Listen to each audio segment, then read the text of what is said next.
Welcome to my channel. আজকের ভিডিওতে class 4-এর বৃত্তি পরীক্ষার প্রশ্নপত্র সমাধান করব। তো এখানে দেখো, প্রাথমিক শিক্ষা উন্নয়ন পর্ষদ পশ্চিমবঙ্গ পরিচালিত বৃত্তি পরীক্ষার প্রশ্নপত্র 2023।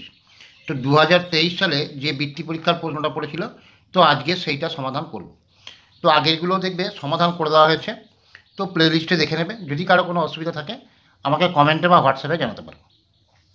এদেরকে এখানে বলেছে শূন্যস্থান পূরণ করো। তো রাত 11টা বাজলে 24 ঘন্টার ঘড়িতে সময় হবে।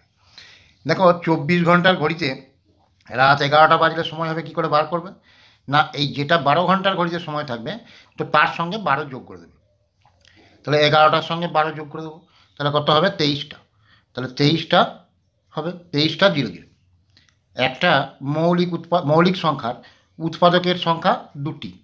আর মৌলিক উৎপাদকের দুটো উৎপাদক থাকে, এক এবং সেই সংখ্যা নিজে। এর পরেরটা হচ্ছে, দেখো, যে 500 সেন্টিমিটার সমান ড্যাশ মিটার। আমরা জানি 1 মিটার মানে কত? 100 সেন্টিমিটার। এখানে 500 সেন্টিমিটার আছে, তার মানে 5 মিটার। 100 সেন্টিমিটারে 1 মিটার, তাহলে 500 সেন্টিমিটারে এই 500কে 100 দিয়ে ভাগ করলে 5 হবে, তাহলে 5 মিটার। এবার বলেছে 0.9 কে সামান্য ভগ্নাংশে লিখলে হয়। তার মানে দশমিক ভগ্নাংশকে সামান্য ভগ্নাংশে লিখতে হলে কী করে লিখবে? এই দশমিক বাদ দিয়ে যে সংখ্যাটা আছে 9, এটা ভগ্নাংশের ওপরে মানে লবে লিখবে। আর হরেতে 1 লিখে এই দশমিকের পর যটা অঙ্ক আছে তটা শূন্য। দশমিকের পরে দেখো একটা অঙ্ক আছে, তাহলে একটা শূন্য, তাহলে 9/10। এরপরে দেখো দেওয়া আছে 1, এখানে 1/15 দিয়ে এখানে গ্রেটার দেন বা লেস দেন চিহ্ন বসাও। এটা গ্রেটার দেন মানে হচ্ছে অপেক্ষাকৃত বড়, লেস দেন মানে অপেক্ষাকৃত ছোট। তাহলে একটা হচ্ছে পূর্ণ সংখ্যা আর 1/15 ভগ্নাংশ। কিন্তু দেখো, লবটা আছে 1, হরটা আছে 15। লবটা কম আছে, হরটা বেশি আছে, এই ধরনের ভগ্নাংশকে বলা হয় প্রকৃত ভগ্নাংশ। তাহলে প্রকৃত ভগ্নাংশের মান সবসময় 1-এর থেকে ছোট হয়, আর অপ্রকৃত ভগ্নাংশের মান 1-এর থেকে বড় হয়। তাহলে এখানে একটা বড়, এটা যেহেতু প্রকৃত ভগ্নাংশ তাহলে এটা ছোট, তাহলে একটা বড়, তাহলে গ্রেটার দেন চিহ্নটা হবে। এর পরেরটা বলেছে, দেখো, ইটের মতো জিনিসের আকারের নাম। ইটের মতো যে জিনিসগুলো হয়, ইট, স্কেল, বাক্স, তো এইগুলোকে বলা হয় আয়ত ঘন, আয়ত ঘন বা সমকোণী চৌপলও বলা হয়, সমকোণী চৌপল। তাহলে ইটের আকারের যে জিনিসগুলো সেগুলোর নাম হচ্ছে আয়ত ঘন বা সমকোণী চৌপল।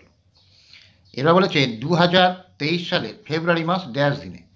দেখো, 2023 সালটা 4 দিয়ে প্রথমে ভাগ করে দেখবে, যে কোনো সালকে। তো 4 দিয়ে ভাগ করে যদি সম্পূর্ণরূপে বিভাজ্য হয়, মানে ভাগশেষ যদি না থাকে, সেটা লিপ ইয়ার হয়। লিপ ইয়ার হলে ফেব্রুয়ারি মাসটা হয় 29 দিনে। তাহলে এখানে 23 আছে, লাস্টের দুটো অঙ্ক নিয়ে যে সংখ্যাটা তৈরি হলো 23, একে 4 দিয়ে ভাগ করলেই দেখতে পাবে। দেখো, 4×6 = 24, কিন্তু 23টা সম্পূর্ণরূপে বিভাজ্য নয়, 4×5 = 20, 3 ভাগশেষ থেকে যাচ্ছে। তাহলে এখানে ফেব্রুয়ারি মাসটা হবে 28 দিনে। যদি এটা 4 দিয়ে সম্পূর্ণরূপে বিভাজ্য হতো, তাহলে ফেব্রুয়ারি মাসটা একদিন বাড়তো, মানে 29 দিন হতো। আর সেই বছরটাকে বলা হয় লিপ ইয়ার, সেটা 366 দিনে বছর হয়। এবার দেখো, মিটার হলো ড্যাশ পরিমাপের একক। মিটার দিয়ে কী মাপা হয়? দৈর্ঘ্য। তাহলে মিটার হলো দৈর্ঘ্য পরিমাপের একক। এর পরেরটা বলেছে, দেখো, যে 7503 দ্বারা গঠিত 4 অঙ্কের বৃহত্তম ক্ষুদ্রতম সংখ্যা দুটি লেখো। বৃহত্তম সংখ্যা লেখার ক্ষেত্রে এইখানে যে অঙ্কগুলো আছে পরপর সাজিয়ে বড় থেকে ছোট পরপর লিখে দিলেই বৃহত্তম সংখ্যা বেরিয়ে যাবে। তাহলে প্রথমে কোনটা লিখব? 7, তারপরে 5, তারপরে 3, তারপরে 0। তাহলে এটা বৃহত্তম সংখ্যা। এবার ক্ষুদ্রতম সংখ্যা লেখার ক্ষেত্রে ছোট থেকে বড় পরপর সাজিয়ে লিখলেই হবে। তো এখানে তাহলে 0 থেকে পরপর যদি লিখি 0, 3, 5, 7, কিন্তু দেখো, বাঁ দিকে 0 থাকলে সংখ্যার এই 0টার কোনো মূল্য থাকে না, তাহলে এটা 3 অঙ্কের সংখ্যা হয়ে যাচ্ছে। তাহলে এরকম করে লিখলে হবে না, এই 0 আর 3টাকে কেবল পাল্টাপাল্টি করে লিখে দেবে। তাহলে 3 প্রথমে, তারপরে 0, তারপরে 5, তারপরে 7। যেহেতু এটা 4 অঙ্কের বলেছে, বাঁ দিকে 0টা লিখলে এটা 3 অঙ্কের হয়ে যাচ্ছে। তাহলে 3 আর 0টাকে পাল্টাপাল্টি করে লিখবে, প্রথমে 3, তারপরে 0, তারপরে 5, তারপরে 7। এবার বলেছে 12 দিন 10 ঘন্টা সমান কত ঘন্টা? দেখো, একদিন মানে কত? 24 ঘন্টা। তাহলে একদিনে হচ্ছে 24 ঘন্টা। তাহলে 12 দিনে হচ্ছে 12কে 24 দিয়ে গুণ আর 10 ঘন্টাটা যোগ।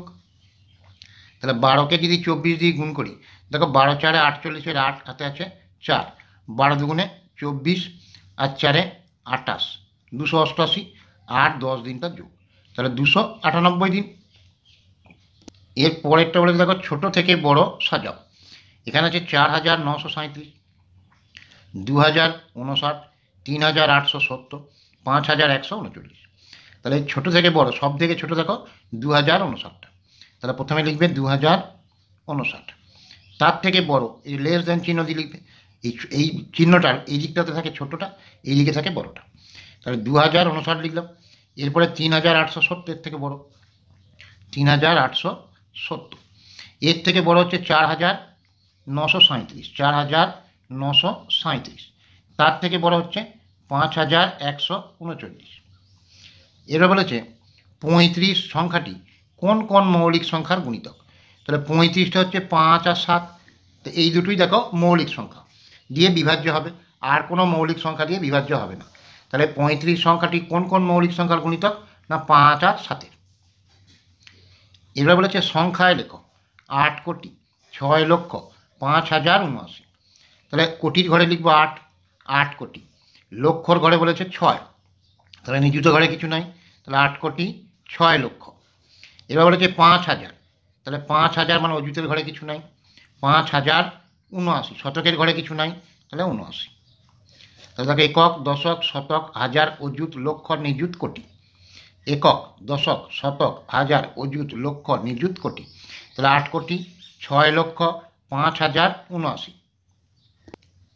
এর পরেরটা বলেছে দেখো আমাদের স্কুলে খেলার ক্লাস বিকাল 3টা 35 মিনিটে শুরু হলো। খেলা 35 মিনিট ধরে চললে কটার সময় খেলা শেষ হবে। তাহলে এখানে ছিল 3টা 35 মিনিট, আর কতক্ষণ খেলা চলেছে 35 মিনিট। এটা যোগ করব। দেখো 35 আর 35 যদি যোগ করি, 5 আর 5 10 0 1, 1 আর 3 4, 3 7, 70 মিনিট হলো। আর এখানে 3টা মানে 3 ঘন্টা 70 মিনিট, মানে বিকাল 3টা 70 মিনিট। কিন্তু এখানে 60 মিনিট হলেই 1 ঘন্টা হয়ে যায়। তাহলে এইখান থেকে 60 বিয়োগ করে দেবো। 60 বিয়োগ করলে থাকবে কত, 10। তাহলে এখানে যেহেতু 60 মিনিটে 1 ঘন্টা হয়, তাহলে এই 60 মিনিটের 1 ঘন্টাটা এখানে একের সঙ্গে যোগ করে দেবো। তাহলে 4টা 10 মিনিটে শেষ হবে। দেখো প্রথমে এমনি যোগ করবে। দেখো 35 35 70 হলো। 70টা কী হলো, মিনিট। আর 3টা হলো মানে 3 ঘন্টা। এবার দেখো এই 70টা 60-এর থেকে বেশি। 60 মিনিট হলেই 1 ঘন্টা হয়ে যায়। তাহলে 70 থেকে 60টা বিয়োগ করলাম 10 মিনিট থাকলো। আর 60 মিনিট মানে যে 1 ঘন্টা হলো এর সঙ্গে যোগ করে দেবো। তাহলে 4টা 10 মিনিটে খেলা শেষ হবে। এবার বলেছে 1 বিয়োগ 3/7। 1 থেকে এটা বিয়োগ করতে বলেছে। 1 মানে সম্পূর্ণ অংশ, তাহলে এটাকে আমি লিখতে পারি 7/7 বিয়োগ 3/7 সমান হর বিশিষ্ট করে নিলাম। কারণ এর হরে আছে 7, এর হরে কিছুই ছিল না মানে 1 ছিল। তাহলে এটাকে 7 দিয়ে গুণ করে নিলাম। তাহলে 7 একে 7, হরটাকে 7 দিয়ে গুণ করলে লবটাকেও 7 দিয়ে গুণ করতে হবে।